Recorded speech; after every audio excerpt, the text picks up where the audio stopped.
शुक्लांबरधरं विष्णुं शशिवर्णं चतुर्भुजं प्रसन्नवदनं ध्यायेत् सर्वविघ्नोपशान्तये अगजाननपद्मार्कं गजाननमहार्निशम् అనేకదంతం భక్తానాం ఏకదంతముపాస్మహే. ఈరోజు మనం సెప్టెంబర్ 1 తారీఖు నుంచి 31 తారీఖు వరకు కూడా 12 రాశుల వాళ్ళకి ఎలా ఉండబోతుందో ఇప్పుడు మనం తెలుసుకుందాం. ముందుగా మీ జాతకాలు తెలుసుకోవాలనుకుంటే మీ కింద స్క్రోల్ అవుతున్నటువంటి లేదా 7075389589కి ఫోన్ చేస్తే నేను వాటి వాదనాలు అది ఆస్ట్రాలజీ మీకు నేను అన్నీ చెప్తాను, జాతకం మొత్తం చెప్తాను. అలా అంతేకాకుండా ముహూర్తాలు కూడా నేను పెడుతూ ఉంటాను. మిథున రాశి సెప్టెంబర్ నెలలో మిథున రాశి వాళ్ళకి చాలా బాగుంది. ముఖ్యంగా మీ రాశిలోనే కుజుడు ఉన్నాడు. కుజుడు ఆగస్టు 27 తారీఖు నుంచి 20 తారీఖు అక్టోబర్ వరకు కూడా 45 రోజుల పాటు కుజస్తంభన అంటామండి మీ రాశిలో ఉన్నాడు. పైగా చంద్రుడితో కలిసి ఉన్నాడు. చంద్రుడు 25, 24 తారీఖులో కూడా చంద్రమంగళ యోగంతో ఉంటాడు. అసలు మిథున రాశిలో కుజుడు ఉన్నాడంటే చాలా మందికి వాళ్ళ జాతకాల రీత్యా విదేశ పర్యటన జరుగుతుంది. ఇది ఖచ్చితం. మీ జాతకాల్లో కూడా చూసుకోండి, విదేశాలు వెళ్ళడానికే అవకాశాలు ఎక్కువ ఉంటాయి. అంతేకాకుండా చంద్రమంగళ యోగం అంటే మీరు ఏ పనులు అనుకున్న ఆ పనుల్లో విజయం సాధించడానికి అవకాశాలు ఉన్నాయి, పట్టుదల ఎక్కువ. అంతేకాకుండా 3వ భావంలో రవితో కలిసిన బుధుడు ఉన్నాడు. అంటే 4వ తారీఖు వరకు, అంటే 5వ తారీఖు నుంచి వస్తాడండి ఆయన బుధుడు. బుధాదిత్య యోగం అంటాం మనం మీ రాశి వాళ్ళకి. బుధాదిత్య యోగం 3వ భావంలో ఉండడం వల్ల చాలా తెలివిగా ఉండడము, ధైర్యంగా ఉండడము, మీ తోబుట్టువుల వల్ల మీ సహాయ సహకారాలు మీ వలన వాళ్ళకి చాలా బాగుండము, కొత్త ఆలోచనలు రావడము, ఆచరణలో పెట్టడం అనేది చాలా బాగుంటుందండి. మీకు అద్భుతమైన కాలం అని చెప్పచ్చు. అంతేకాకుండా రవి బుధుల వల్ల మీ సిస్టర్స్కి చాలా బాగుండడానికి అవకాశాలు ఎక్కువ ఉంటాయి. సిస్టర్స్ తెలుసుకుందండి.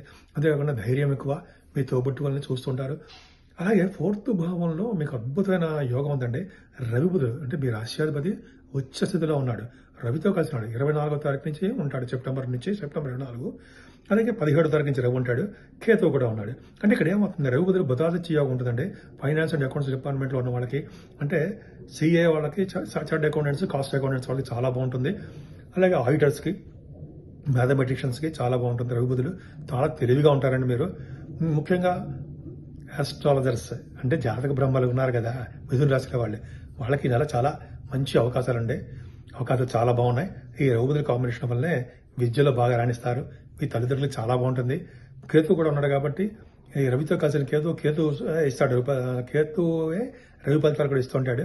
అంటే మంచి ఫలితాలు, శుభ ఫలితాలు ఇవ్వడానికి అవకాశం ఎక్కువ ఉంది. అంతేకాకుండా మీకు కేతుతో కలిసిన బుధుడు అండి. ఇలా కేతుతో కలిసిన బుధుడు అంటే మతపరమైనటువంటి విశేషాల్లో మీరు ప్రజ్ఞ కనబరుస్తుంటారు. అంటే మీ మతపరమైనటువంటి, అంటే హిందూ మతంలో మనం ఎలా చేస్తుంటాము, గాయత్రి మంత్రాలు ఉంటాయి కదా, దాన్ని డెవలప్ చేస్తుంటారు అనమాట. మతపరమైన సంబంధాల విషయాల్లో బాగా డెవలప్ అవుతారు. అలాగే గురుదృష్టి కూడా ఉండడం వల్ల చాలా అద్భుతం. అంటే 4th భావం చాలా బాగుంది. విద్యలో బాగా రాణిస్తారు. ముఖ్యంగా వ్యవసాయదారులకి చాలా బాగుంటుంది. ముఖ్యంగా 5వ స్థానంలో శుక్రుడు ఉన్నాడు. మీకు సంతాన యోగం కలుగుతుంది. మీకు అంటే పుత్రిక సంతాన యోగం, మహాలక్ష్మి ఇంట్లో రావడానికే అవకాశాలు ఉన్నాయండి. సంతాన యోగం ఉంది. అంటే 19వ తారీఖు నుంచి మీకు శుక్రుడు ఉన్నాడు కాబట్టి.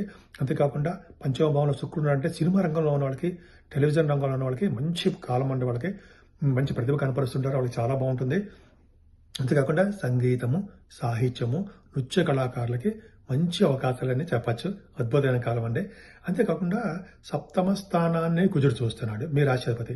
అంటే 7వ వ్యయభావంలో ఉన్నాడు. అయినప్పటికీ కూడా అంటే కొద్దిగా భార్యాభర్తల విషయంలో చిన్న ప్రాబ్లమ్స్ రావడము, లేకపోతే బిజినెస్ పార్ట్నర్స్ విషయంలో చిన్న ప్రాబ్లమ్స్ రావడము, మనస్సు అంటే చిన్న మిస్అండర్స్టాండింగ్, మనస్సు అంటే మిస్అండర్స్టాండింగ్స్ రావడానికి అవకాశం ఉంది.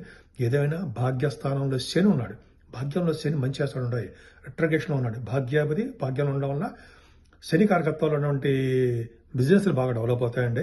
అంటే సాఫ్ట్వేర్ రంగం ఉంటాం కదా, సాఫ్ట్వేర్ రంగంలో ఉన్న వాళ్ళకి, అలాగే ల్యాండ్ బిజినెస్ చేసే వాళ్ళకి, రియల్ ఎస్టేట్ రంగం వాళ్ళకి, ఐరన్, స్టీల్, కోలు, ఇలా చెప్తాం కదా, సిమెంట్ పరిశ్రమలు, ముఖ్యంగా ఆటోమొబైల్ ఇండస్ట్రీస్ ఉంటాయి. వాళ్ళకి చాలా అద్భుతమైన కాలం అని చెప్పచ్చు మనం. అంతేకాదండి, ఈ భాగ్యస్థానంలో శని ఉండడం వల్ల తీర్థయాత్రలు చేస్తారు, విదేశీ పర్యటనలు చేస్తారు. విదేశీ పర్యటన అంటే మీరు చదువు కోసం వెళ్ళచ్చు, మీ బిజినెస్ రీచ్ చేయవచ్చు. అలా అద్భుతమైన కాలం ఉంది. అంతేకాకుండా దశమంలో రాహుతో కలిసిన చంద్రుడు ఉంటాయి. అంటే దశమంలో 10వ భావంలో రాహు ఉన్నాడంటే విదేశాలు వెళ్ళడానికి అవకాశాలు ఎక్కువ ఉంటాయి. 18వ తారీఖు 19వ తారీఖులో కూడా మీరు విదేశాలు వెళ్తారు. అలాగే 10th హౌస్ లార్డ్ కాబట్టి మీకు చేస్తున్న ఉద్యోగాల్లో డెవలప్మెంట్స్ ఉంటాయండి. ముఖ్యంగా గవర్నమెంట్ ఆర్గనైజేషన్‌లో మీరు బాగా డెవలప్ అవుతారు. ముఖ్యంగా ఫ్లైట్స్‌లో మీరంటే జనరల్‌గా ఫ్లైట్స్ అంటారు కదా! ఈ ఫ్లైట్స్‌లో ఎక్కి తిరగడానికి అవకాశాలు ఎక్కువ ఉంటాయి. మీరు చేస్తున్న ఉద్యోగంలో చాలా భద్రత ఉంటుంది. ముఖ్యంగా ఆడవాళ్ళు కూడా చెప్తున్నానండి మీకే. మంచి మంచి ఉద్యోగాలు వస్తాయి. బాగా ట్రై చేయండి. అంతేకాకుండా వ్యయభావంలో గురుడితో కలిసిన చంద్రుడు ఉన్నాడు. అంటే 28 అంటే 23, 24 అనుకుందాం. 23, 24 తారీఖుల్లో గురుడితో కలిసిన చంద్రుడు ఎక్సాల్టేషన్ ఉంటాడు. రెండో భావాధిపతి 12 భావం ఉన్నాడు. ఇక్కడ ఏం చెప్పాలంటే చంద్రుడు రెండో భావాధిపతిగా ఉండడం వల్ల విదేశీ పర్యటనలు చేస్తారు. సెకండ్ హౌస్ 12th భావంలో అంటే విదేశీ పర్యటన, ధనము బాగా ఖర్చు పెట్టేస్తుంటారు మీరు. ఫైనాన్షియల్ స్టేటస్ బాగుంటుంది. ధనం విపరీతంగా ఖర్చు పెడుతుంటారు. అలాగే గురుడు చంద్రుల యోగం గురుడు దగ్గర చంద్రుడు ఉన్నాడు కాబట్టి భార్యాభర్తల విషయంలో అండర్స్టాండింగ్ వస్తారండి మీరు. అదొక బాగుంటుంది. యోగం కలగడానికి అవకాశం ఎక్కువ ఉంది. మీరు ముఖ్యంగా పూజించవలసిన దేవుడు అమ్మవారు. అమ్మవారిని పూజించడం వల్ల శుభ ఫలితాలు మీరు ఎక్కువ పొందుతారు. ఈ నెలలో మన పూజించవలసిన దేవుడు అంటే 12 రాశుల వాళ్ళకి మేషరాశి నుంచి మీనరాశి వరకు కూడా పూజించవలసిన దేవుడు వినాయకుడు అండి. ఈ సెప్టెంబర్ నెలలో మనకి వినాయక చవితి వస్తుంది 7వ తారీఖుని. కొన్ని కంట్రీస్లో అమెరికా వంటి దేశాల్లో 6వ తారీఖున వస్తుంది. ఇండియాలో 7వ తారీఖుని శనివారం నాడు చేసుకుంటాము. వినాయకుడిని పూజించడము, ఆరాధించడము, అలాగే సమంతకమణి కథ చదివిన తర్వాత అక్షంతలు కూడా తల మీద వేసుకోవడం వలన ఆ రోజుని మీకు తెలిసిందే ఉందండి, చంద్రుని చూడడం వలన వచ్చే దోషము, నీలాపరిందాలు అన్నీ తొలగిపోతాయి అని శ్రీకృష్ణ భగవానుడే మనకి ఈ కథలో కూడా చెప్పారు ఆయన. సో మనం తప్పకుండా చేద్దాము, వినాయకుడిని ఆరాధన చేసుకుందాము. అలాగే 9వ తారీఖుని స్కంద షష్ఠి, సూర్య షష్ఠి అని వస్తుందండి. అంటే సూర్య షష్ఠి అంటే సూర్య భగవానుడికి ఇష్టమైన రోజు ఆ రోజు. అంతేకాకుండా సుబ్రహ్మణ్య స్వామి, వీరిద్దరిని పూజించడం వలన చాలా మంచి ఫలితాలు ఉంటాయి. అన్ని రాసుల వాళ్ళు కూడా ఈ పూజించాలి.